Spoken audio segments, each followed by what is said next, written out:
Abra sua Bíblia, por favor, no livro de Deuteronômio, capítulo de número 7. Deuteronômio, capítulo de número 7, versículo 1 em diante. Aliás, versículo 6 em diante. Deuteronômio, lá no Velho Testamento, Gênesis, Êxodo, Levíticos, Números, Deuteronômio.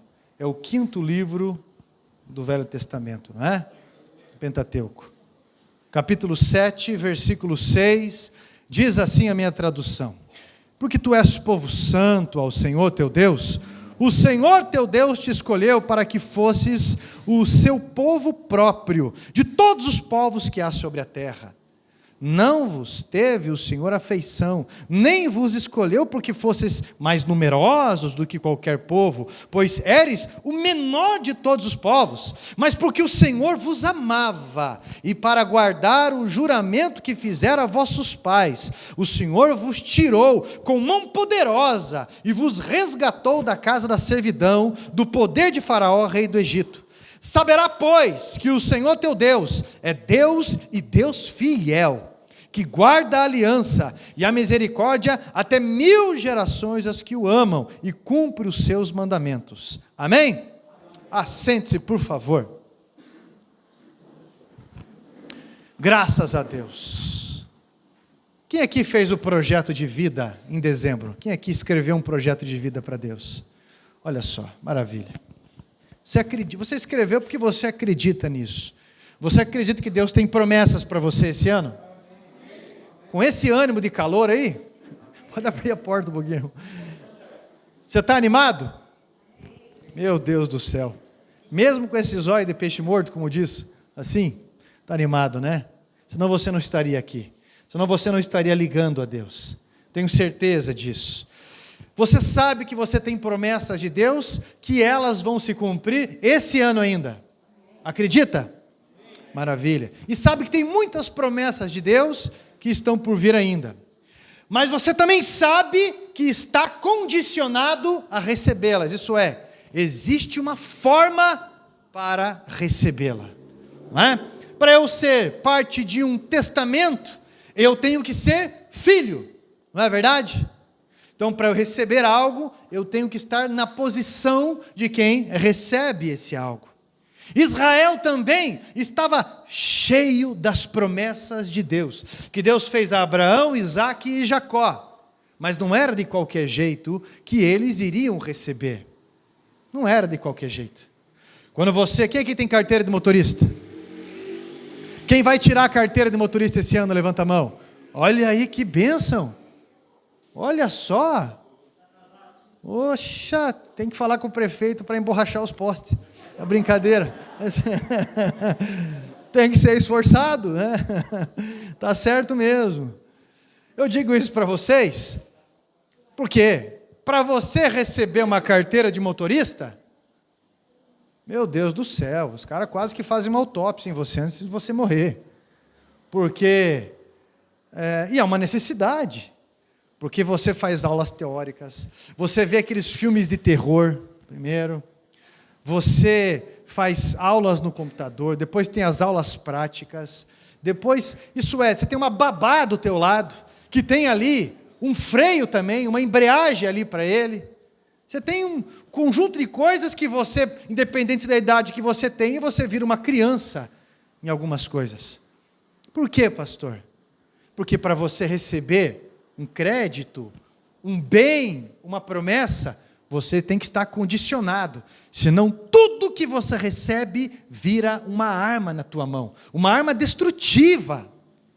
Quando eu estava tirando a carteira, eu lembro que o seu Franco, da Rodrigues, ele pegou, fiz até propaganda para ele agora, vou cobrar ele, brincadeira. Ele pegou uma carteira e ele falou assim, o que eu tenho aqui? Todo mundo, uma carteira, o que mais? Uma identidade, o que mais? Aí foram falando, e por último ele falou, sabe o que eu tenho aqui? Um porte de arma. Porque se eu não tomar cuidado, eu me mato e mato um monte de gente. Para você receber uma promessa, você tem que estar condicionado. Por isso que crianças de 1 aninho, 6 meses, não comem com faca. Não é? Por isso que uma pessoa responsável não vai ficar dando carro para filho menor dirigir. Você está entendendo? Porque é crime. E é um conjunto de coisas que eu estou falando. Tá? Porque para você receber promessa, você tem que estar condicionado. E o povo de Israel veio de uma cultura toda errada lá do Egito, uma ideia de escravos, uma ideia terrível, e não era isso que Deus queria para eles. Imagine, você vai tirar uma carteira de motorista, você vai fazer o teste psicológico, não é? Imagine só, chegar para um psicólogo para tirar a carteira e vai fazer uma entrevista, dando um exemplo só, tá? Não sei nem como que é hoje em dia, mas chega lá e fala, é o seguinte, eu tenho trauma de dirigir, porque quando eu era pequeno, eu tenho um problema disso aqui, olha, aí você vai fazer o teste dos risquinhos, um grandão, um pequeno, muito espaçoso, como que você acha que você vai ser na rotina de um retão, por exemplo? Tem condição. Aí o cara sai do Egito, ele sai de uma mentalidade de escravo, ele vai receber uma promessa, e o que ele vai fazer com aquele tesouro todo? Um bezerro de ouro. Algo para se autodestruir. Aí o cara de repente recebe uma herança do seu pai. Aí ele é chamado de pródigo, porque pródigo significa aquele que gasta a herança. Ele vai e ele torra tudo aquilo em besteira. Ele acaba parando no meio de porcos. E o pior, desejando comer aquilo que os porcos comiam. Porque se nós não estivermos preparados, meu irmão, para casar, você vai arrebentar a vida de uma pessoa. Eu quero casar, ó Deus, eu quero casar. Mas se você não estiver bem com Deus, você nunca vai se relacionar com ninguém direito. O teu primeiro relacionamento é com Deus, não é com o teu cônjuge. O teu primeiro relacionamento é com Deus.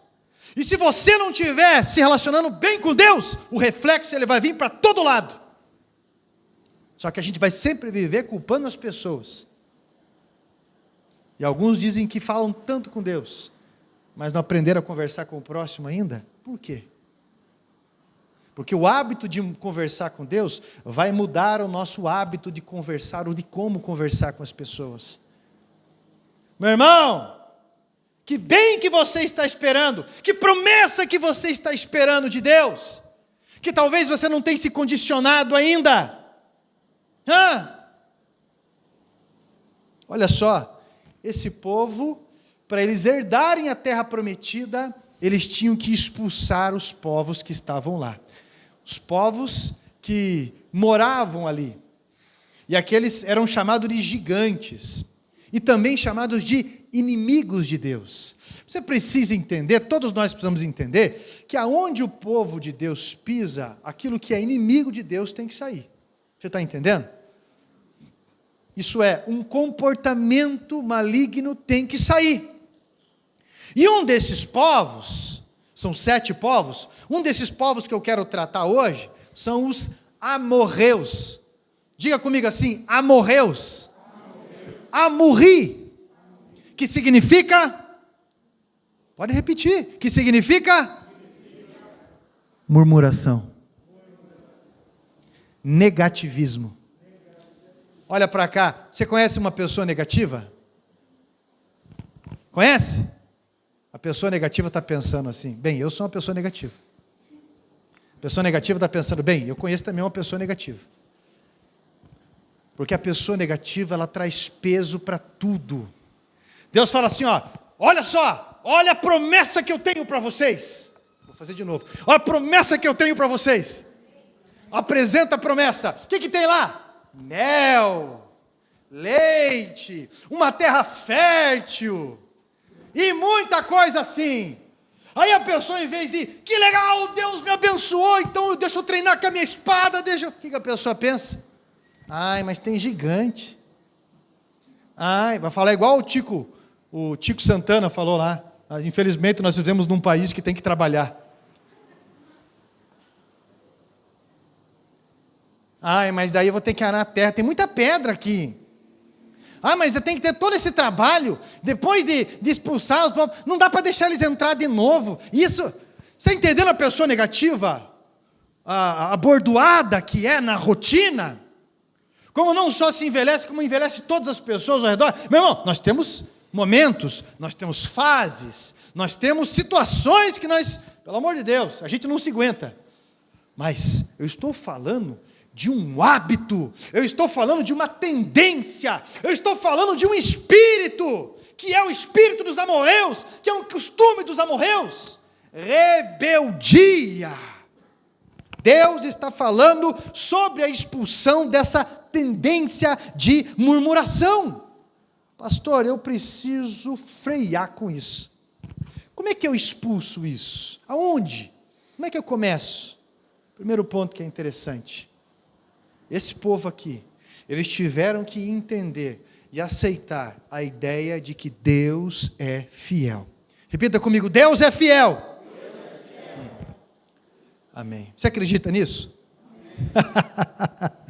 Olha, meu irmão, essa risada foi só para você pensar.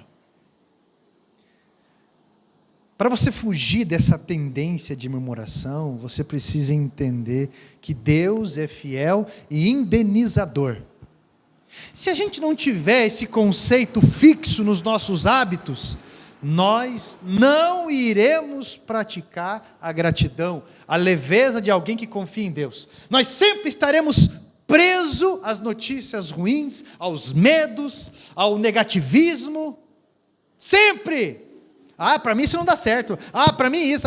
Meu irmão, eu já vi tanta gente sendo curada, eu já vi tanto milagre acontecendo, eu estava ouvindo hoje testemunho, mais uma vez, o Fabiano dos Santos, que veio do Rio de Janeiro, né, esqueci o nome da cidade agora, Cabo Frio, lá do Rio de Janeiro, pai pastor, ele muito simples, veio para Curitiba sozinho, estudou contabilidade, formou empresa, se formou num monte de coisa, igreja, faz frente hoje em Curitiba, em partido político, defendendo causas cristãs, nunca foi eleito, mas é presidente de um partido político, trabalha na igreja. Meu irmão, a forma como esse homem ajuda as pessoas e os pastores é incrível, incrível, mas por quê? Porque está olhando para frente.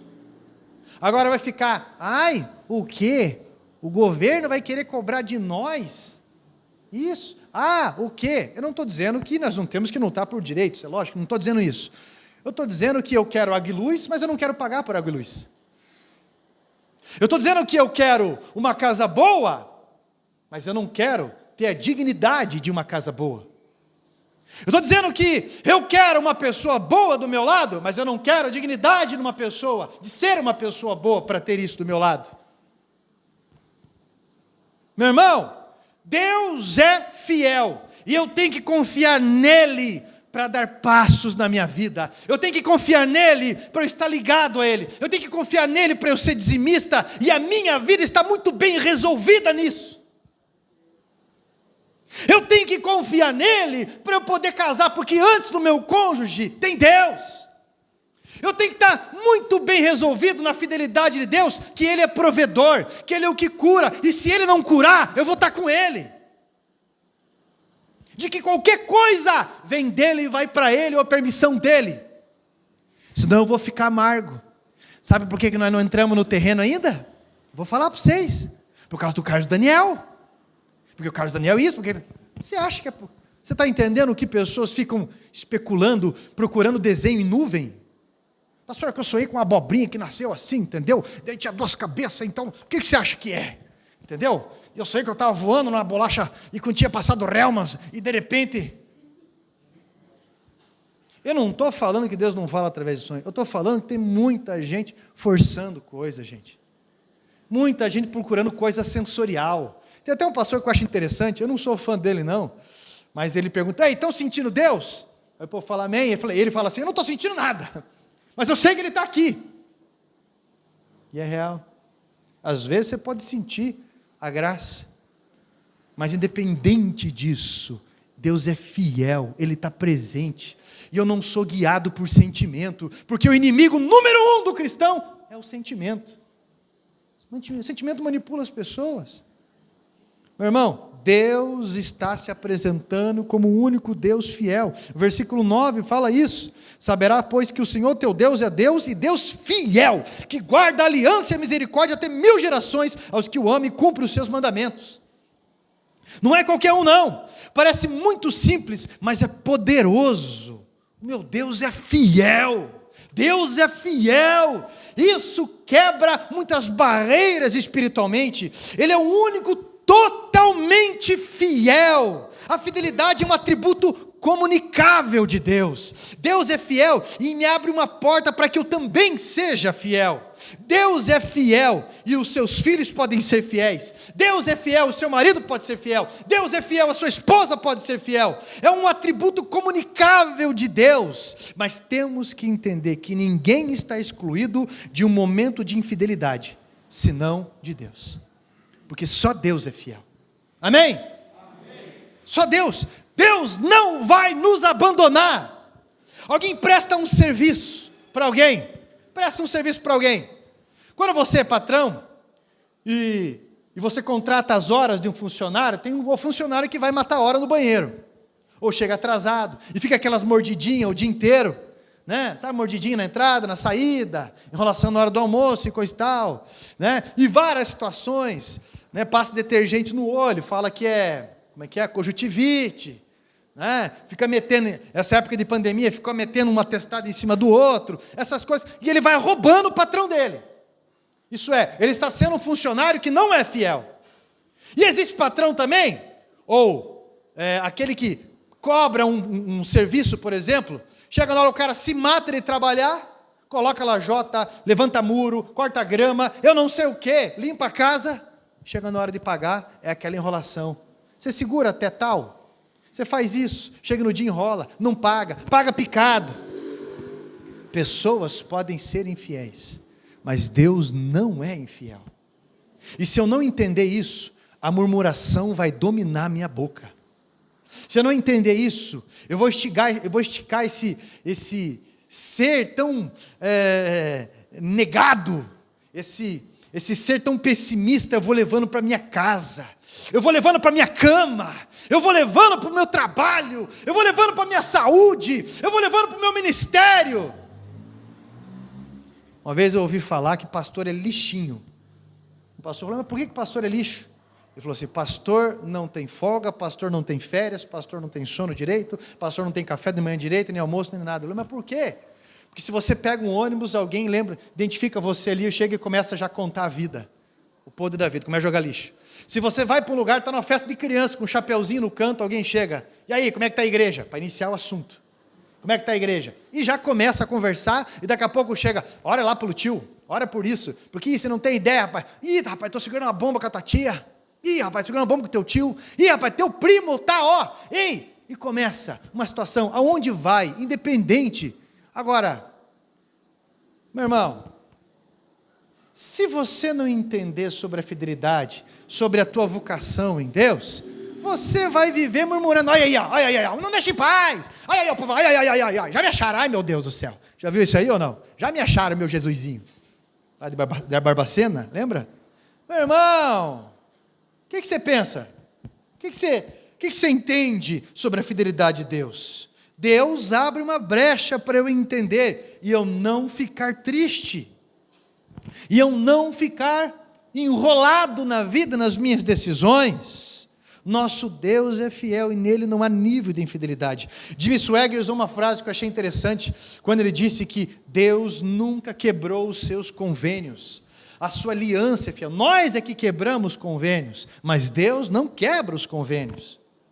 Você precisa entender que mesmo que você foi demitido, Ele é o mesmo provedor. Mesmo que o maná parou de cair do céu, o provedor não muda.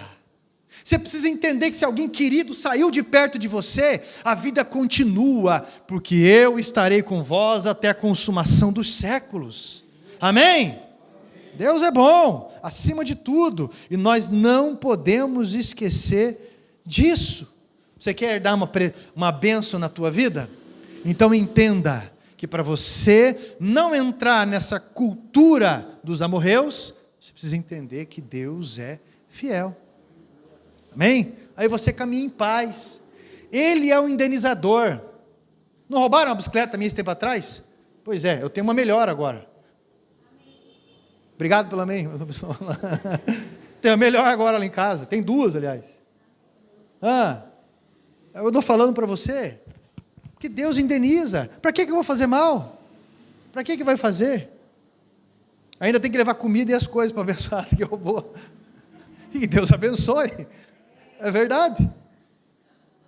Você sabe que você se parece com Deus, não é quando você ora, não é quando você louva. Você se parece com Deus quando você perdoa. Porque Deus perdoa. E você só vai fazer isso, na hora todo mundo tem vontade de matar. Mas você só vai fazer isso, meu irmão e minha irmã, quando você entender que Deus é fiel, compensador, quando Deus indeniza, e eu tenho sido repetitivo nisso. Amorreus, como que atua o ânimo deles? Em Gênesis 10, versículo 6, aparecem eles listados como filhos de Canaã, descendentes de Herã, portanto camitas. Amori, o que fala amargo, o que murmura, o que se comporta rebelde. Olha só, se você pesquisar essa palavra amorreus, o que fala amargo, você conhece alguém que vive falando amargo? Parece que até a história de piada que conta é pesado. Gente pesada. Você conhece gente que toda hora, parece que uma piada é uma murmuração? Pense, a junção dessas palavras aponta para uma prática deles, então é murmuração. Eu lembro que eu dirigia o círculo de oração, lá na igreja, ali próximo ao supermercado Gabão, eu dirigi por um tempo o círculo de oração ali.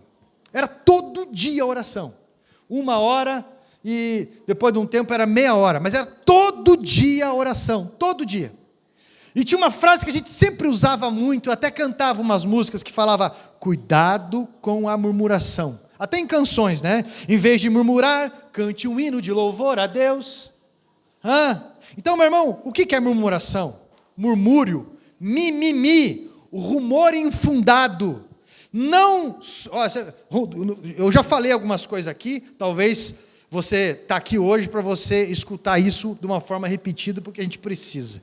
Tá? Mas o que é isso? O que é murmuração? Rumor infundado. Mais ou menos assim. Eu não aguento mais esse calor.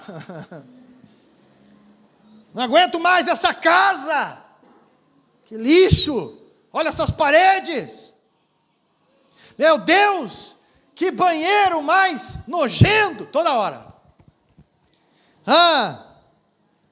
Não aguento mais esse casamento. Meu Deus, que porcaria de fogão. Olha esse celular. Daí começa a apertar assim o celular, ó. Só trava isso aqui, olha isso aqui. Conhece alguém assim? Que chega e fala assim, olha essa barriga. Olha essa barriga. Olha para isso aqui. Olha isso aqui. Olha para não sei o quê. Olha para isso.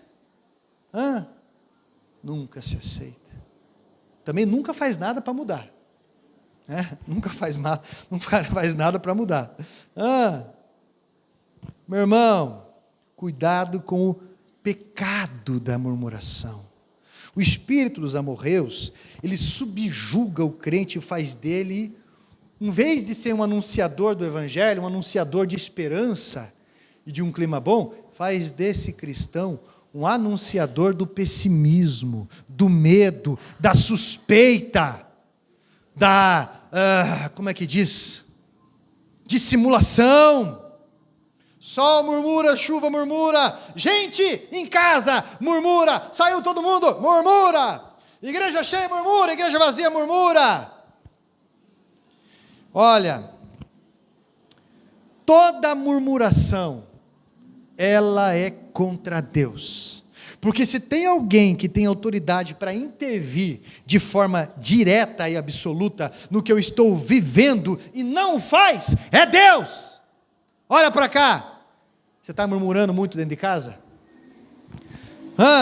Quando eu reclamo do que eu estou vivendo, mais do que reclamar do outro para o outro, é contra Deus que eu estou reclamando. Então quando você diz, porcaria de salário, é contra Deus que você está reclamando. Porcaria de celular, contra Deus que você está reclamando. Mas esse bairro mesmo é uma droga, é contra Deus que você está reclamando. Quando você reclama da comida que todo dia você come, é contra Deus que você está reclamando. Eu estou te convidando a jogar o espírito dos amorreus para fora da tendência, do ritmo da sua rotina.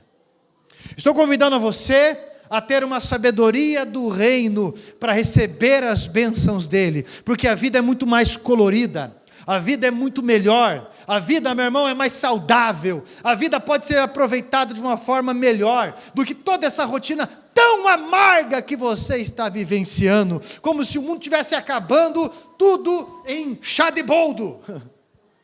Porque algumas pessoas, meu Deus do céu, estão intoxicadas pelo negativismo. Olha, isso é tão sério, que boa parte de nós desconfia de pessoas que são gratas.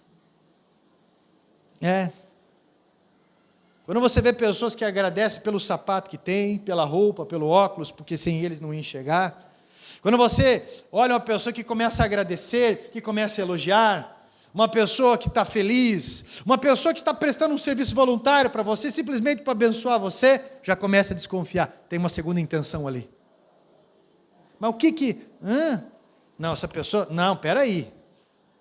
De tão amargo que a pessoa, homem ou mulher, começa a desconfiar de quem tem uma atitude positiva. Por quê? Porque chega uma hora que não acredita no amor, chega uma hora que não acredita no cristianismo, chega numa hora, meu irmão, que não acredita na fé, não acredita na provisão de Deus, chega numa hora que não acredita em nada. E aí, vira um peso terrível. Jesus ordenou em João 6,43, não murmureis entre vós. Eles estavam murmurando porque Jesus disse, eu sou o pão vivo que desceu do céu. Eles começaram a murmurar sobre o momento em que viviam e Jesus chamou-os para ser suficiente na vida deles, para eles confiarem. E eles começaram a murmurar baixinho. Filipenses 2,14. Olha só, para você que faz e pensa estar fazendo, eu reclamo, mas eu faço. Conhece esse ou não? Eu reclamo, mas pelo menos eu faço. Olha o que fala lá. Fazei todas as coisas sem murmuração nem contendas. Eu vou repetir uma frase para você que eu já disse muito aqui. Murmurar é fugir da graça. Murmurar é fugir da graça. Eu não estou dizendo que a gente não tem que educar pessoas, não. Filhos, principalmente. Deixou o lixo ali. Ei, junta o lixo. Quantas vezes tem que falar para você juntar o lixo? Eu não estou falando que a gente não tem que educar pessoas, não. Eu não estou falando que você tem que dar espaço para gente folgada, não. Nós temos que nos posicionar, sim. Eu só estou dizendo dessa rotina que está intoxicando você, dessa reclamação, essa falta de esperança. Mateus 10, 27. O que vos digo às escuras, dizei-o em plena luz.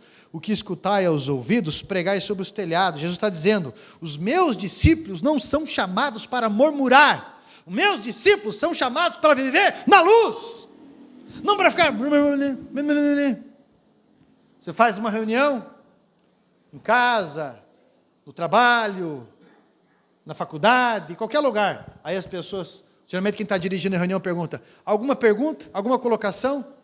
Não fala nada. Saiu dali, você não achou que está muito não sei o quê? Eu acho que não vai dar certo, porque vai dar, né? Você está entendendo o que é murmuração também? Meu irmão, recupere a sua identidade agora. Você não é povo de murmuração. Você não é povo de fofoca, não. Você não é aquele de palavrinha baixa, falando de contos, não. Deus te chamou para levantar a tua voz sobre o telhado e anunciar boas novas. Você sabe disso. Anunciar o pão que veio do céu, como Jesus estava falando aqui. Meu irmão, a murmuração, presta atenção, estava ligado à religião dos amorreus. O que é religião? É uma reunião da região. Isso é, pessoas que se reúnem para um propósito, para uma crença. Presta bem atenção no que eu vou falar. Poucas coisas representam tão bem a nossa espiritualidade como a nossa língua. Poucas coisas representam também a nossa espiritualidade como a nossa língua. A nossa língua, ela é cartão de visita da nossa espiritualidade. Como que está a nossa espiritualidade? Os amorreus serviam, entre aspas, um deus chamado Amurru, que significa Deus da tempestade, violento, destruidor de cidades, provocador de confusão. Poucas coisas suscitam tanta confusão quanto a língua. Não é verdade? Provérbios capítulo 13, versículo 3 diz assim: o que guarda a sua boca, guarda a sua alma, mas o que abre muito os seus lábios se destrói. Eu preciso falar eu preciso falar menos, eu preciso pensar melhor, eu preciso entender no que eu estou me comprometendo. É tanta dor que a gente não precisa viver, tanta angústia que não está reservado para nós. Mas o deserto que Israel passou, as derrotas nas brigas militares que tiveram, meu irmão, as derrotas foi justamente por esse comportamento de não confiar em Deus, de murmurar. Amém? Amém. Se a gente fechasse a boca, ia ajudar muito mais. Tem gente aqui talvez sofrendo porque não fechou a boca. Talvez tem gente aqui talvez que fez sofrer, que não fechou a boca. Tiago capítulo 3, versículo 6, diz que a língua é um fogo, que pode colocar fogo, incendiar uma floresta inteira. Isso é, uma calúnia pode botar fogo numa floresta inteira. Eu estava escutando uma pastora, desculpe, não tem pastora lá, uma dirigente, uma missionária da Adventista do Sétimo Dia. Isso tem no YouTube, você pode procurar. E ela falou que uma vez a liderança da igreja onde ela estava foi chamada para fazer visita para um ex-pastor. E ela falou: mas o que está acontecendo? Nós cometemos um erro muito sério e nós precisamos ir lá. Surgiu um burburinho de que aquele pastor havia caído em adultério, daquelas histórias cabeludas. E uma moça, no meio do culto, veio e assumiu a responsabilidade dizendo que era ela. Foi uma bagunça toda. Entraram num canto de um escritório, conversaram com ela e falaram: olha, ele tem um sinal assim em tal parte do corpo dele, em tal parte íntima. A esposa ficou indignada, ele falou: mas eu nem sei dela, e foi uma briga, mas não adiantou. Eles se separaram, o pastor saiu do ministério, e 20 e poucos anos se passaram. Até que a diretoria recebe uma ligação, e era essa mulher, que estava morrendo de câncer, chamou a diretoria e falou: eu tenho que confessar algo para vocês, de uma injustiça muito grande que eu fiz. Porque eu tinha uma cobiça muito forte por aquele homem. E quando ele ficou internado para fazer uma cirurgia, eu trabalhava naquele hospital. E mesmo enquanto ele estava em recuperação, e eu fui e eu vi o corpo dele. E já que ele não queria, já que eu vi que não tinha chance, eu resolvi fazer aquilo de uma forma inconsequente. Então eles decidiram ir todos na casa desse pastor, a diretoria, chegaram para ele e falaram: então a história foi essa. Ele já estava casado de novo, já tinha outra família. Perguntaram para ele: o senhor nos perdoa de tudo o que aconteceu, o que falamos e tudo mais? E o pastor respondeu, e esse pastor, não sei, respondeu: vocês me devolvem os últimos 20 e poucos anos da minha vida? Ele estava amargo, sim. Mas ele sabe que se ele não perdoar, ele não vai ser perdoado. Imagine como que não estava o coração dele. Porque as coisas sempre aparecem. Mas esse posicionamento negativo, esse comportamento terrível, porque o comportamento negativo leva à inveja. O comportamento de inveja leva à calúnia, leva a suposições, leva a dissimulações e leva a destruição. E tem muita gente ferida, porque muita gente não fechou a boca. E tem muita gente ferida, porque muita gente não abriu a boca também. E Deus está chamando você para expulsar essa tendência. Por quê, pastor? Porque Ele quer abençoar você. Ele quer dar avanços na tua vida. E Ele quer que esse ano isso aconteça ainda. No nome de Jesus Cristo.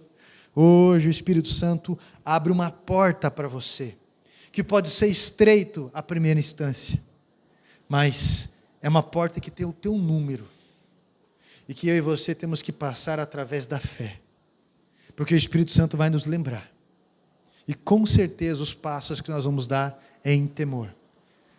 Hoje o Espírito Santo nos convida a discipular o nosso coração, amém? E eu quero orar com você.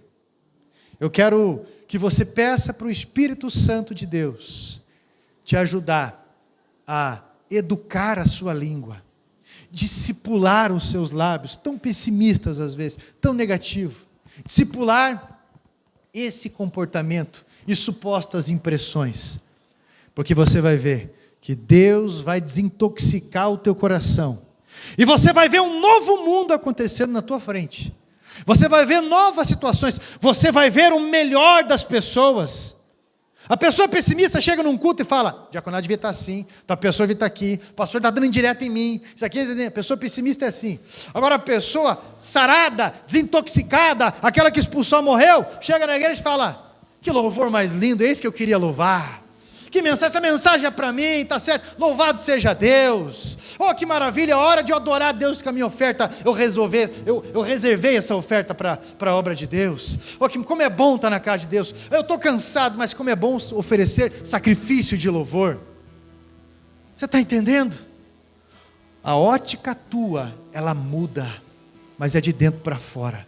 Que bom que eu tenho uma casa para voltar, que bom meu irmão que eu tenho um emprego, que bom que eu tenho minhas duas mãos, que bom que eu tenho os meus dois olhos, que bom que eu tenho mobilidade, que bom que eu tenho fé, porque tem muita gente dormindo ainda, que bom que eu tenho esperança, maior aquele que está em mim do que aquele que está no mundo, que bom que Ele é o meu pastor, porque amanhã nada vai me faltar, como não faltou hoje.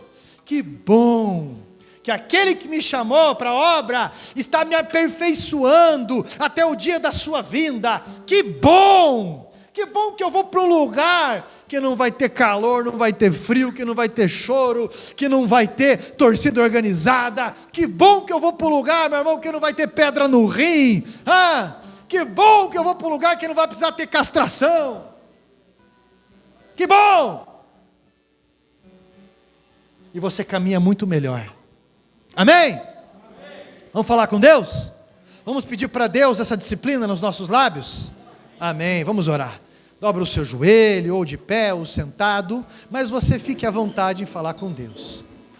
Deus Todo-Poderoso e Santo, diante da palavra, Pai, que foi dita, o Senhor conhece os nossos receios, os nossos medos, o Senhor sabe, Pai, de todo mal peçonhento que carregamos nos nossos lábios várias vezes.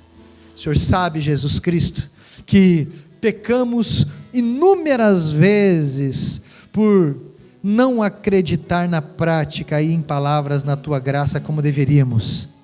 Senhor amado, o pessimismo que rodeia o nosso coração, que intoxica a nossa mente a todo momento, esse pessimismo, Pai, que faz nos ser pessoas muitas vezes maliciosas, pessoas, Pai, perturbadas. Jesus, livra-nos, Pai, livra-nos desse mal, livra-nos desse terror noturno, livra-nos, Jesus Cristo, dessa desgraça que é, Pai, esse pessimismo, esse negativismo. Há tantas pessoas, Pai, que estão entrando num mundo sem esperança, numa depressão horrível, meu Pai, numa opressão maligna, justamente porque não confiam na Tua fidelidade. Abre os nossos olhos da fé com relação à Tua fidelidade. Abre, Pai, os nossos olhos do entendimento para que venhamos enxergar aquilo que o Senhor tem nos abençoado. Obrigado, Pai. Obrigado pela vida, pela família. Obrigado pelo ministério. Obrigado, Jesus, pela saúde, por cada oportunidade. Obrigado pela comunhão. Obrigado, Jesus, pelos dons, pela vocação. Obrigado, meu Pai, pelo alimento. Obrigado, Deus santo e fiel, pelo teu perdão, pelo teu renovo. Que na prática, Pai, possamos ser melhores ouvintes, pessoas que direcionam outras pessoas para um ângulo de esperança. Eu quero pedir por cada pedido de oração, pelas orações, Pai, pelos pedidos dos nomes que o Anderson me passou, Pai, pelo projeto de vida de cada pessoa, por cada irmão e irmã e pessoa que está sendo intercedido, que está num leito de enfermidade agora, carente, pessoa que está precipitada. Espírito Santo, por cada casal que está discutindo, quero pedir ao Senhor, meu Pai, que derrame graça, sabedoria, que esses demônios caiam por terra em nome de Jesus Cristo, Santo Deus, porque o Senhor é mais, o teu poder é mais, em nome de Jesus Cristo, que esse espírito amorreu, essa tendência, esse comportamento, caia por terra em nome de Jesus, e pela disciplina na tua palavra, meu Pai, sejamos abençoados, alcancemos as promessas, alcancemos, Jesus, a herança e os frutos de confiar no Senhor. Assim, meu Deus, nós ligamos aos céus esta oração, gratos em nome de Jesus. Amém. Graças a Deus.